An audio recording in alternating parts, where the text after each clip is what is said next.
Welcome back to Affiliate Voices. My name is Greg Hoffman. I am here with my partner, Daniel M. Clark. Hello, Daniel.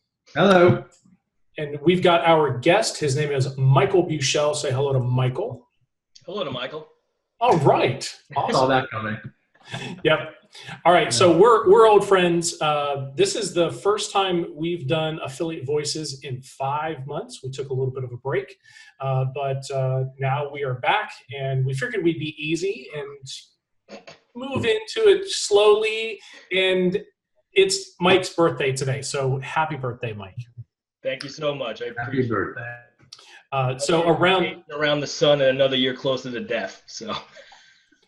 That's one way to look at it. That's cheery. Mike's got several nicknames. I'll just put several of them out there. I call him Mikey. I don't know if anyone else calls him Mikey, but I do. Nope. And then Kristen on our team mispronounced his name once, and so he will forever be known as Buechele. But he answers to it. So. When I'm going to ignore people, I mean, which actually sometimes, yeah, maybe I just should ignore people. No, not at all. I got JT calls me Boosh. He's the only one who says that. Trying to think who else screws up my name. Well, Jen Myers Ward. Well, she kind of took it off Kristen. Right. Yeah. Yeah. We've known each other a long time. Yeah. What was the first?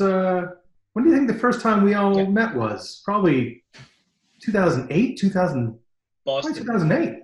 It's Boston. That was the first affiliate summit that I went to. That was the one in Boston. I remember I'd been in the advertising technology world for years before that, and then I started hearing about affiliate stuff and started caught a podcast. I think it was Sean Collins and Lisa Piccarelli. I forgot the name. That affiliate thing or the affiliate thing? Yeah. Affiliate thing. Yeah, I remember that. Started listening to that, and I knew Summit was coming up, and I've never been to it before. I was like, maybe I should go. And then Sean gave away a free ticket. On the podcast. So I DM'd him on Twitter, probably the last time I used Twitter. Sent me the ticket, and I got to go to Boston. And I took a bus.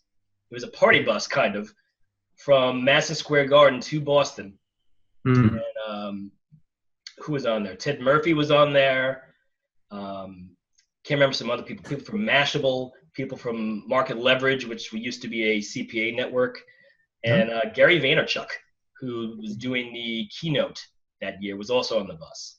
So we had a really good time. But I met you. I can't remember how we met, because I remember I sat down at a table.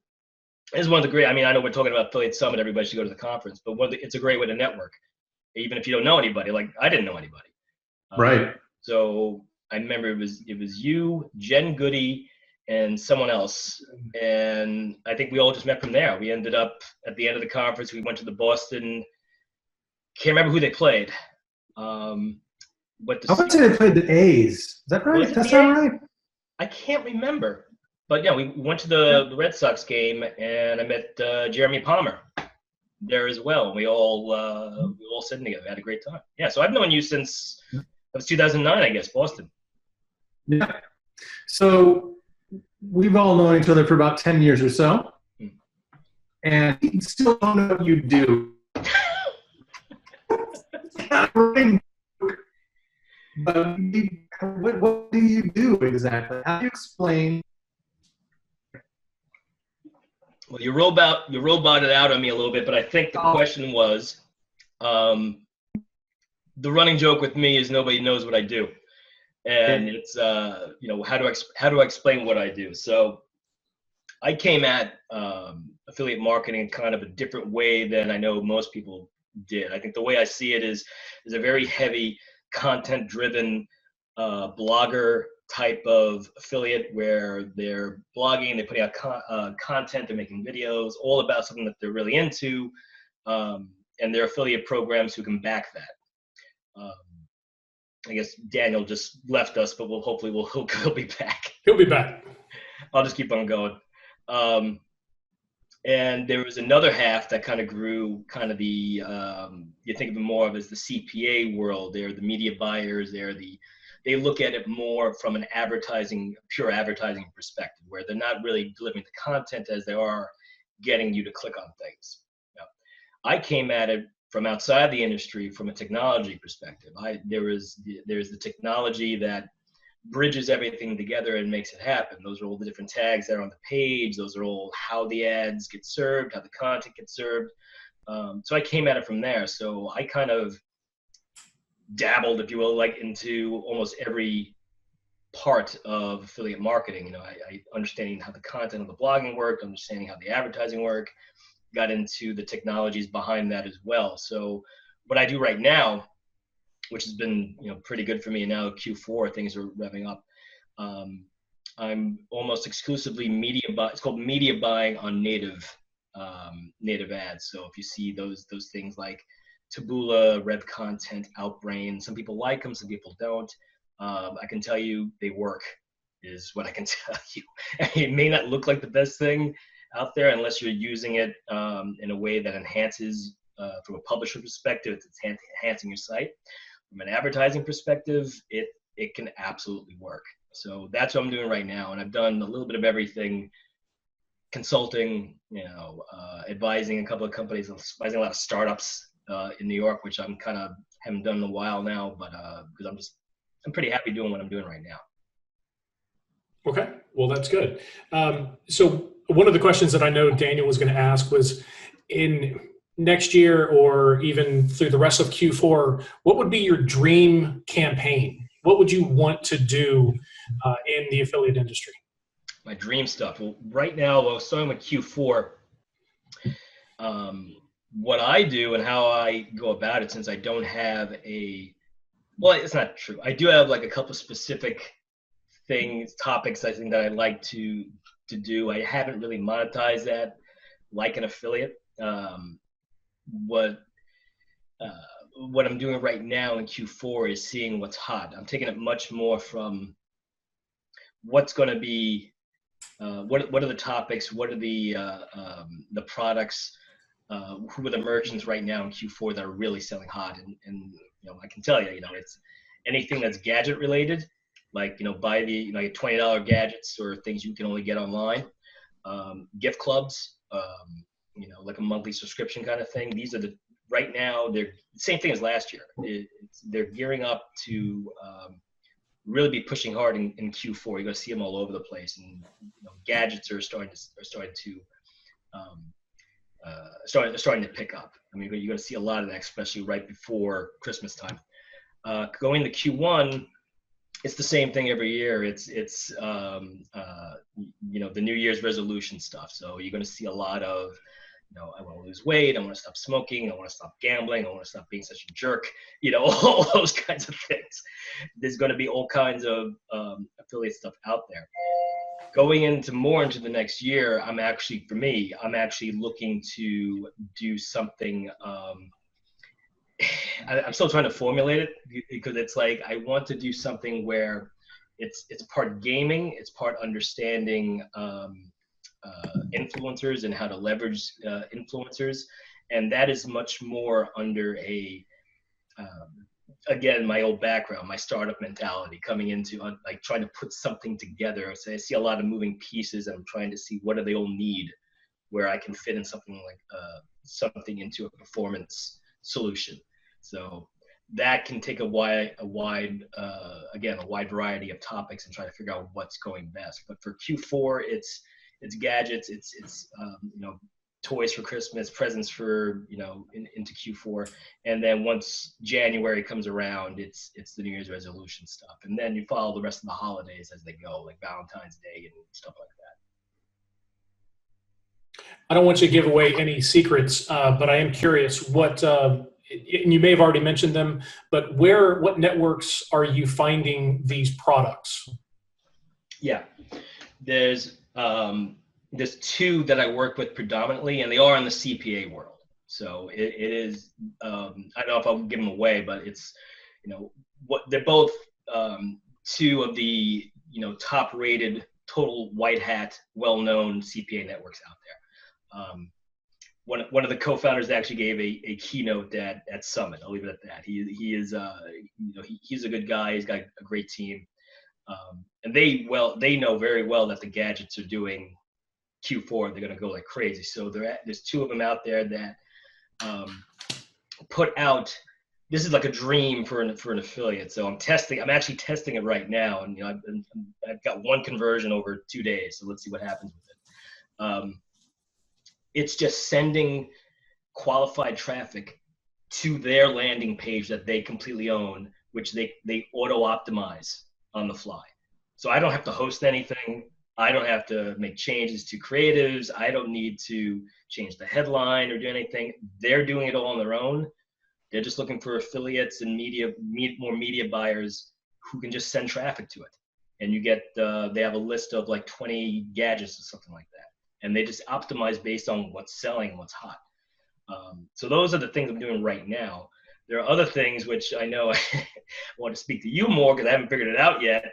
Things like, and these are, I guess, full disclosure, these are some of your clients. Snake River Farms, you got the wine club, I can't remember. The California Wine Club. Those are great, like subscription-based clubs that do well in Q4. So people, they're gift cards. I mean, you can target, what's the word? I was going to say, not that word. Administrative assistants. That's it. Looking to buy gifts for the executive team. Absolutely. Stakes, yeah. So I'm seeing like a little bit of that right now. There's no big push yet, but I'm probably going to do something with that. Okay. Well, Daniel will be back. I'm going to ask the next question. And that is, most of our affiliates right now in the programs we manage are bloggers and social media type affiliates, influencers, micro influencers. What can they learn from you? Because you do represent a different side of the business. So what can you teach them, or what kind of knowledge can you pass along to them to do something different next year? Yeah. So it's a very big difference of looking at your business. I mean, from bloggers or influencers, I think from a blogging perspective, you're thinking of like your home base, where you have, this is your site, these are your topics, this is your audience. And from an influencer, sometimes when I think of an influencer, I'm thinking like a vlogger or something like that. They're doing some kind of video, or they're doing something over Twitch, like live streaming. There's a lot of influences over there. They're looking at, the way I see it is, they're looking at the content and the audience. From my perspective, you think of someone like me much more as on the advertising side, because that's the way I'm approaching it. I want to get my offers, or the offers I'm representing, in front of your audience. So for a price, of course, yeah. So as an influencer and a blogger, you can think of, if you don't have ads on your page and it's all affiliate stuff, you can think of, is there a revenue ROI where you can give a little bit of the space that you have on your, whatever it is, be your vlog page, in your vlog as a sponsorship, or on your site in content, to someone like me, or to a company that represents people like me, like a native advertising. It'd be like a widget put there. Media buyers like me and others will be paying, to be in those slots, and you have full control over something. Because you get people like me. I'm white hat, even though I'm wearing a black hat. I'm white hat as far as the kind of ads there and what I'm doing. You have full control over something like that. So it's a good way for an influencer or a publisher to get some more revenue, where they're not so much promoting any any offers, but they're creating a space so other people can promote offers in that space. Something to think about. All right, that's good.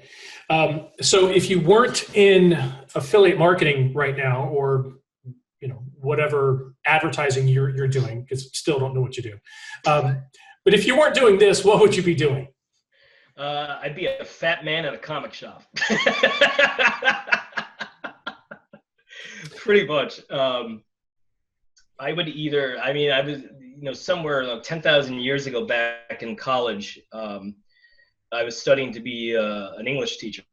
And I realized that wasn't for me, because I liked being around the stories more than I liked teaching it, especially not teaching it to people who didn't want to be there. Right. So, and things changed for me right after that. I'm like, I need to find something else to do with my life. And I took a computer class, and I was like, okay, let me try this. So I just learned about technology. But I would, chuck it all away. If I either start or run some kind of comic pop culture related, sci-fi related type of business, be it something like a gaming site, something that combines. I can't figure this out. It might be like so freaking unique in my head. I can't figure out how to express it in a way that would be a viable moneymaker. It's something, part comic books, part gaming, part, reading, coffee shop. I think, the idea of putting that all together into something like that. But I could, either that, or I could see running like a comic book company, even though there's like no money. Oh, there could be money in it. If I make a movie. That's true. That's true. All right. Getting back, last question.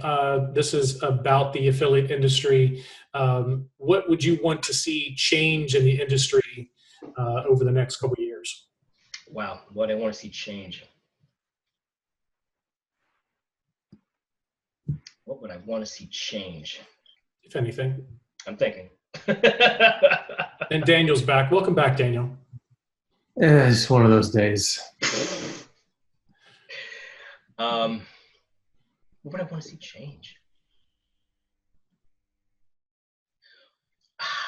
I don't know how this will go over, but more conferences, I think, because I think the way I'm seeing the conferences that we go to change. They're taking two separate paths. They're taking, this is just from my perspective, they're taking a much more big business approach, or they're going more in the blogger slash influencer approach, where that approach I see as the solo entrepreneur, or that's the person who can go out there and just, hey, I'm going to use YouTube, I'm going to use Twitch, I'm going to use WordPress, and I'm going to build whatever. And the big business approach is, you're just starting other companies, you're starting networks, you're starting you're pretty much starting a network, or you're starting a platform that can be used across. I think I would like to see more specific conferences, they would be smaller, and I know some of the conferences that we go to, they have these offshoots, or they're going to, introduce certain things. So, yeah. No, I understand exactly what you're saying, and I think my entire team would probably agree with that statement. And I know for a fact in 2019 we are looking at different types of conferences, and Kristen's already gone to a couple different. She's going to go to some different ones next year. And it reminds me of the early days when we all met and we were hanging out in the Bloggers Lounge at Affiliate Summit. Those were fun days. That's 2010, 11, 12. We had our own little posse basically in the Bloggers Lounge. Those were the fun days. Yep. So, and that culture doesn't exist anymore at Affiliate Summit. So it would be nice to find that again. I just don't know if it would suit all of our needs. Like we could find a great conference to go to, but Mike, you might not need to go there. Right. Yeah. And I'll tell you, it'll be up to you if you want to edit this out. Here's a warning right there. Okay. So it's just, I don't do any more business at Summit. The last 2 years have been no business. It's all been just, catching up with friends. That's what it's been. And, for business, and I guess this is just for being here so long, they come to me. They call me up. They send me emails. And that's how I've done everything over the last like 2.5 years. Maybe I'll meet one company out there where I get an idea or like, oh, that's a product I could use, something like that. But that's it. I will say we've had that conversation, and I still think there's value in going, even though I waffle every once in a while, because it's the casual networking that leads to those referrals 5 years later. Mm. So they're coming to you now because of the relationships you built at Summit and other conferences 5, 6, 10 years ago. Oh yeah. Yeah. If you're, still new within the business or something like that, yeah, absolutely go to meet everybody. But yeah, no, I'm in the same boat. Daniel, do you have any final questions or thoughts?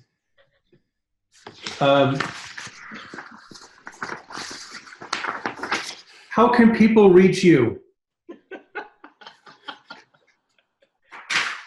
You can actually the best way to reach me is to get me on LinkedIn. I do almost everything through there. It's pretty crazy. So just search for Michael Buechele on LinkedIn. I really don't. I think I might have one site out there, which is pretty much just like a business card. I'm on Instagram posting pictures of steaks and weights, and there's Facebook if you want to get me there. But almost everything I do is through LinkedIn. Definitely not much of a content person online. All right. Well, Michael, thank you for joining us on our comeback for Affiliate Voices. Thank you for joining Greg. You were there for the beginning and the end. You just had some internet issues in the middle. Yeah. That's fine. All right. Next time I'll be here. Okay. All right. Mike, you should come back for the next one. Whoever we announce for the next guest might just show up for it. And I'll be there. I'll have a stable internet connection. I can ask you questions. Do this whole thing again. Happy birthday, Mike.